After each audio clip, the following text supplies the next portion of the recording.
पक्का?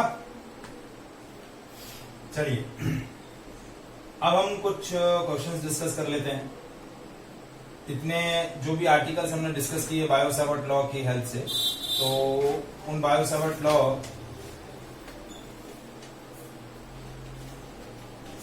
से रिलेटेड कुछ क्वेश्चंस हम कर लेते हैं।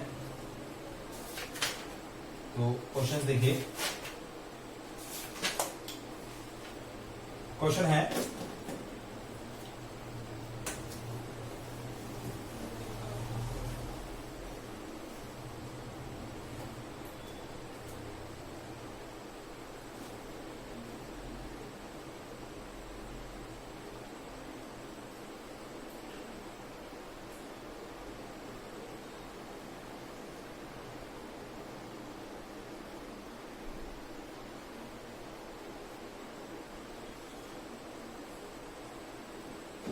ये R1, ये R2, ठीक है, और करंट इस तरीके से फ्लो कर रही है I क्लॉकवाइज डायरेक्शन में।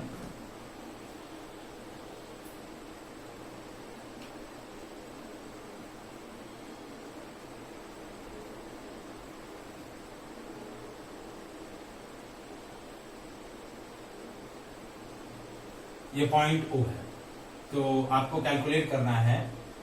The figure shows the two semi circular current loop of radii R1 and R2। Find the magnetic field, magnitude and direction of magnetic field at the common centre O। आपको magnetic field calculate करना है point O पर। तो कैसे करेंगे, कैसे करना है देखिए। अब पहले हमें देखना है, एक सेकंड,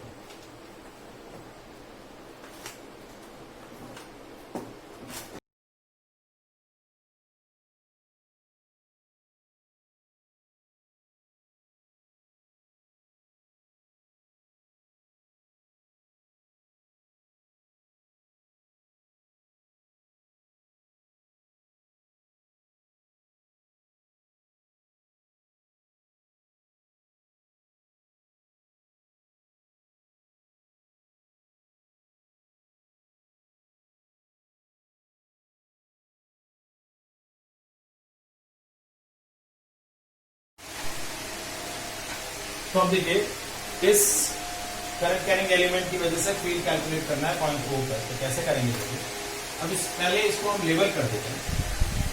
ये A, ये C, ये D, ये E, F और ये G। लेबल किया देखिए, वापस से मैं शायद आपको विजिबल ना हो तो लेबल कर देता हूं। ये A, C, D, E, F, ये G। अब देखिए आपके पास टोटल 4 करंट एलिमेंट है। Magnetic field at point O is developed due to the 4 current carrying element. पहला ये वायर स्ट्रेट वायर BAC,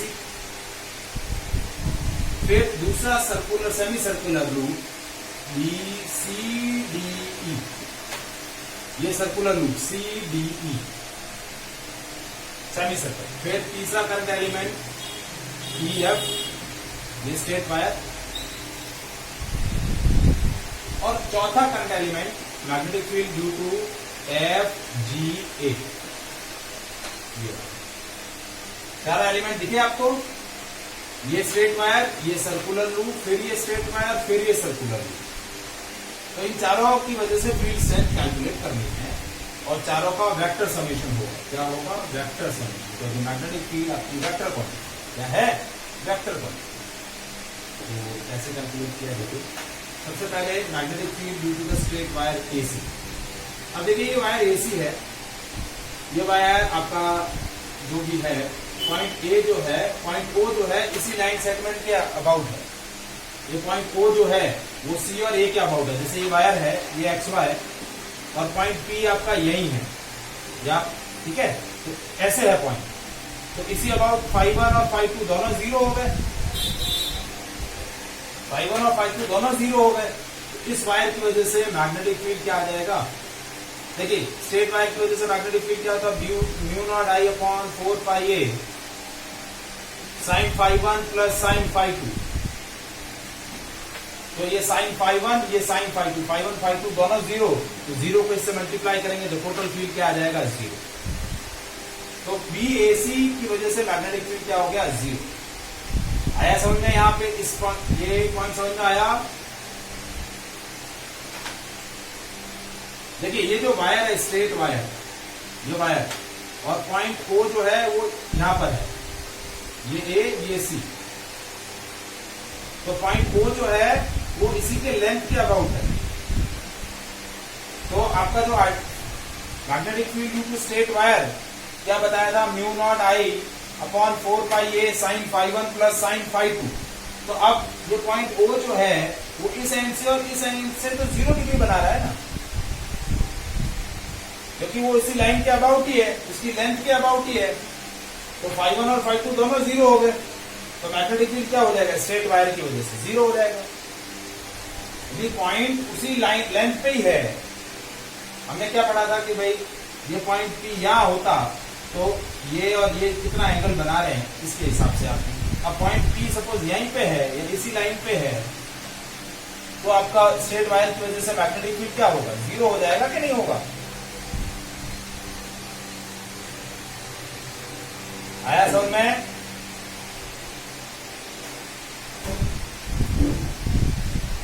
बंधन मान आया समझ में बंधन।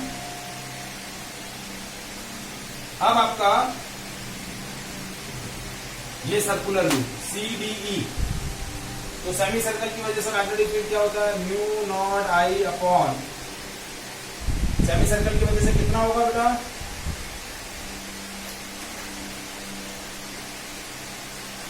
पूरे सर्कल की वजह से होता है 2r, mu naught I upon 2r। देखिए ये फॉर्मूला याद रखना है, mu not I upon 4 pi r into theta. तो ये सेमी सर्कल कितना बना रहा है, pi by mu naught I upon 4r। तो अभी इसकी रेडियस r2 है, तो mu naught I upon 4r2, mu naught I upon 4r2।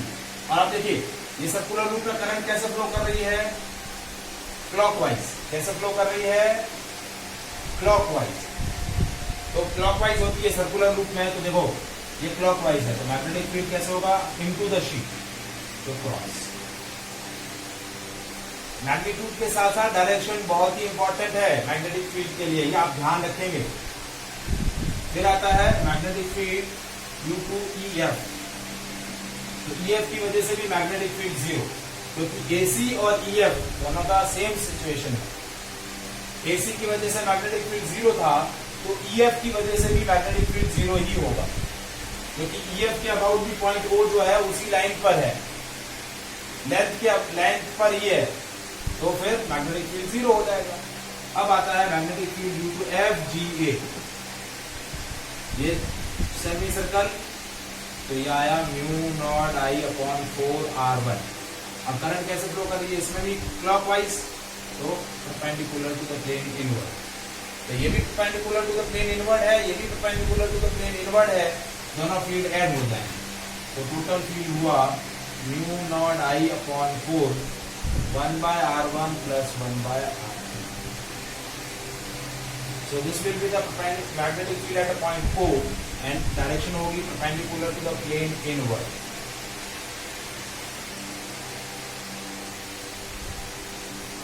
आया समझ में बेटा।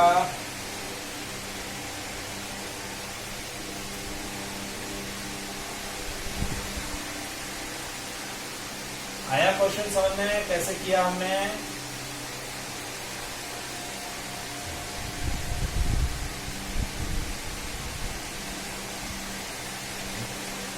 बंधन समझ में आया,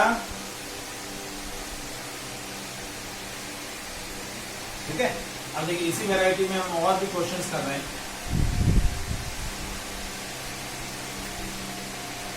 नेक्स्ट क्वेश्चन देखिए,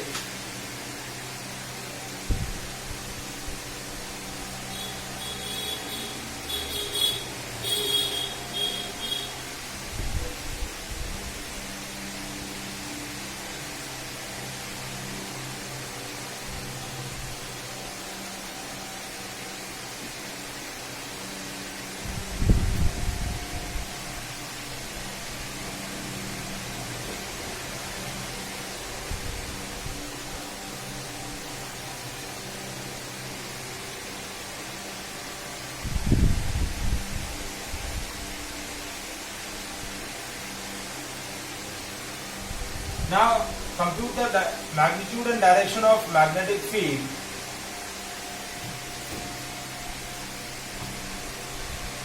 at the center O, ये सेंटर O है, of the given current carrying bent wire. ये बेंट वायर अल्फा एंगल बना रहा है, ये वायर है A,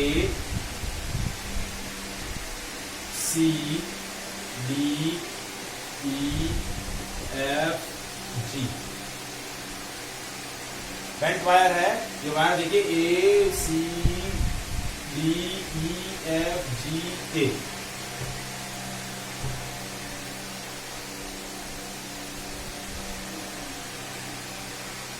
दिखा वायर, आपको समझ में आया?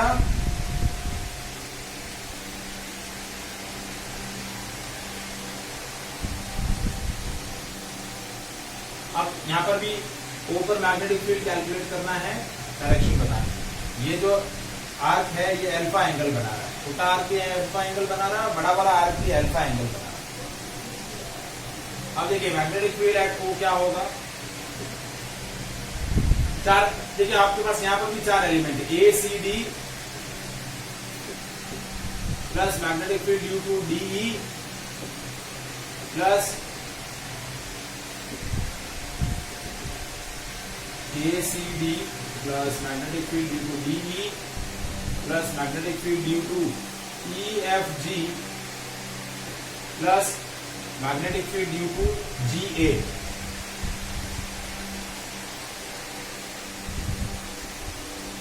एक एलिमेंट, दूसरा, तीसरा और ये चौथा।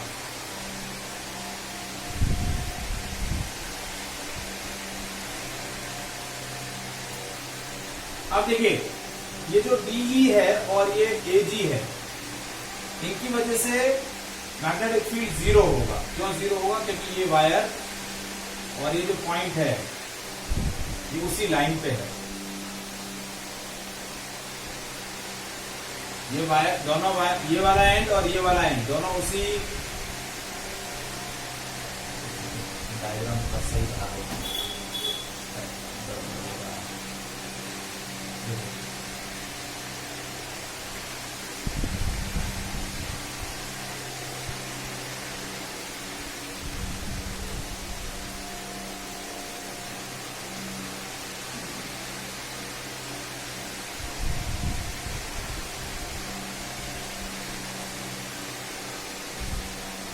अब ये सही डायग्राम बना है।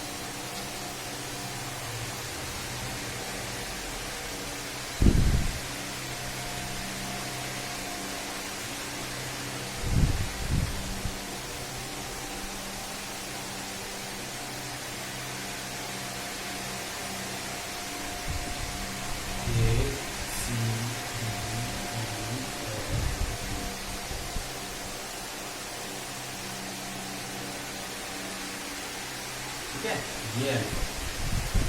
अब ये आपका सही डायग्राम है, ठीक है।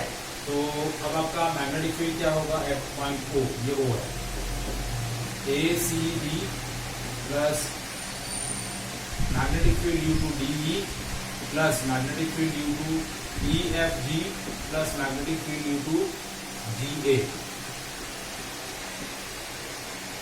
अब देखिए magnetic field due to DE और magnetic field due to GA, ये दोनों जीरो हो जाएंगे। क्यों जीरो होंगे? क्योंकि ये स्ट्रेट वायर जो है, करंट ऐसे फ्लो कर रही है, तो ये स्ट्रेट वायर और ये जो पॉइंट जहां पर फील्ड कैलकुलेट करना है वो उसी लाइन के ऊपर है। जैसे ये वायर है, पॉइंट O जो है यहीं पे है, ये दूसरा वायर है, पॉइंट O इसी पर है, तो इन वायर की वजह से इस पॉइंट पर फील्ड क्या हो जाएगा? जीरो। पॉइंट जो है वो परपेंडिकुलर पोजीशन पे होना चाहिए या किसी एंगल पर होना चाहिए, या क्या है वो इसी लाइन के अबाउट है। तो ∅1 ∅2 जीरो हो जा रहा है, ∅1 ∅2 जीरो हो गए, तो दोनों स्ट्रेट वायर की वजह से मैग्नेटिक फील्ड जीरो आया। सब में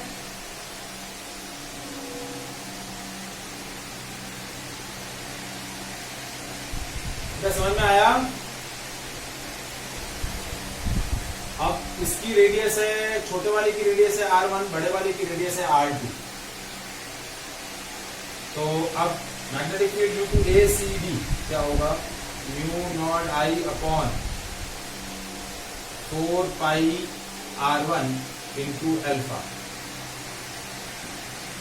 क्योंकि एंगल है alpha, mu not I upon 4 pi R1।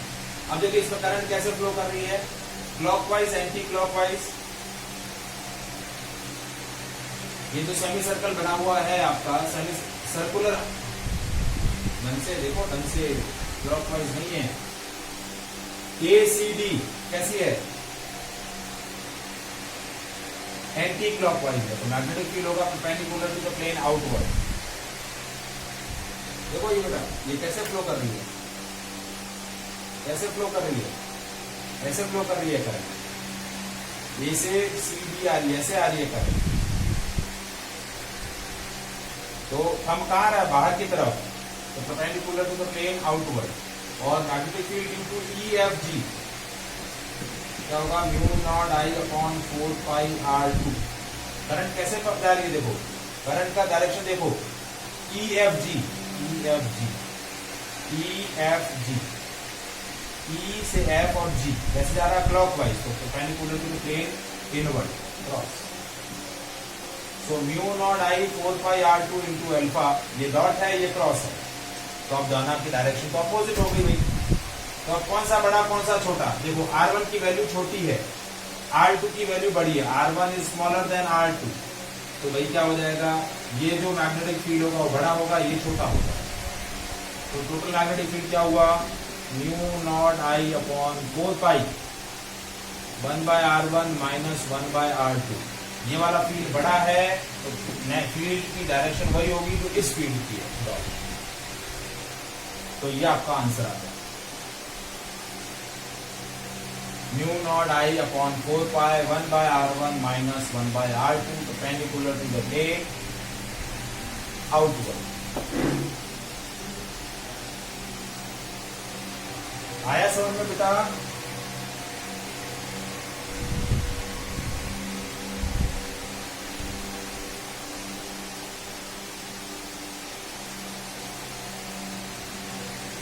Anyone, किसी को doubt?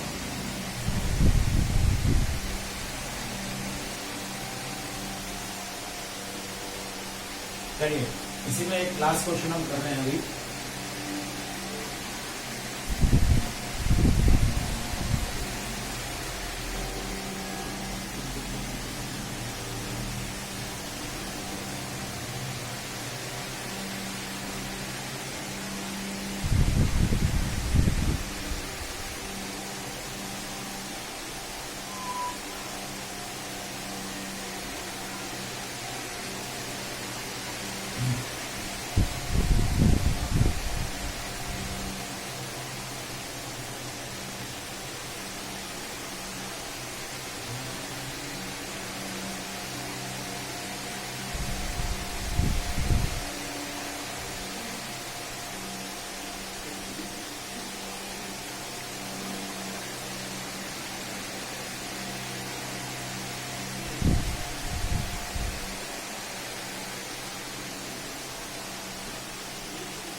Now, current carrying conductor consists of current I. Calculate again magnetic field at a point O.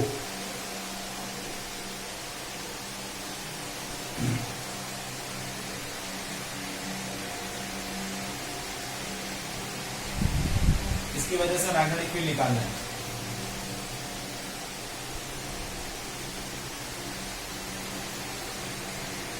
तो देखिए अब लेबल कैसे किया, देखो ये ए, ये सी, ये डी, ये ई, ये एफ, ये जी, ठीक है। तो मैग्नेटिक फील्ड एट को क्या हो जाएगा, magnetic field due to A C D plus magnetic field due to D E plus magnetic field due to E F G plus magnetic field due to A G. अब देखिए ये DE और ये एजी, again वही point ओ के about है, देखिए एजी और ये डीई दिख रहे हैं। तो डीई और एजी के अबाउट मैग्नेटिक फील्ड हो जाएगा 0। अब आपको निकालना है magnetic field due to ACD, हो जाएगा mu not I upon 4 pi, radius है R2। हाँ, अल्फा कितना है इसका, अल्फा ये अल्फा, ये वैल्यू कितनी दिख रही है बेटा,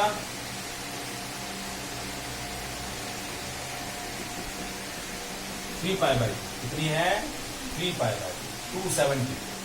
तो पाई से पाई कैंसिल, तो हो गया mu not I upon 3 mu not I upon 8R2। और करंट कैसे है बेटा, क्लॉकवाइज, तो perpendicular to the plane inward.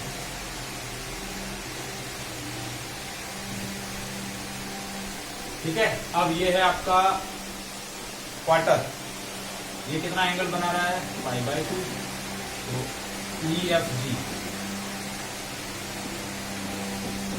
Mu naught I upon 4 pi R1 into π/2, पाई से पाई कैंसिल, हो गया mu not I upon 8R1।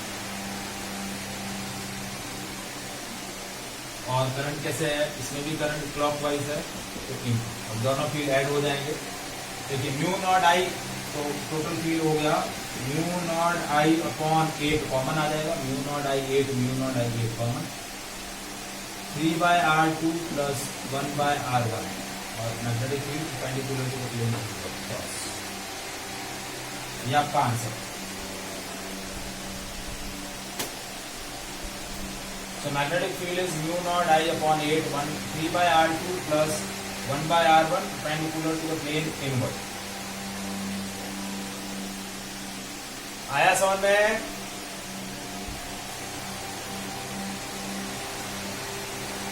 तो इस वैरायटी के और भी बहुत सारे क्वेश्चंस है जो हम नेक्स्ट सेशन के अंदर डिस्कस करेंगे। ठीक है, कल कितने बजे क्लास रखना है ये बता दो पहले।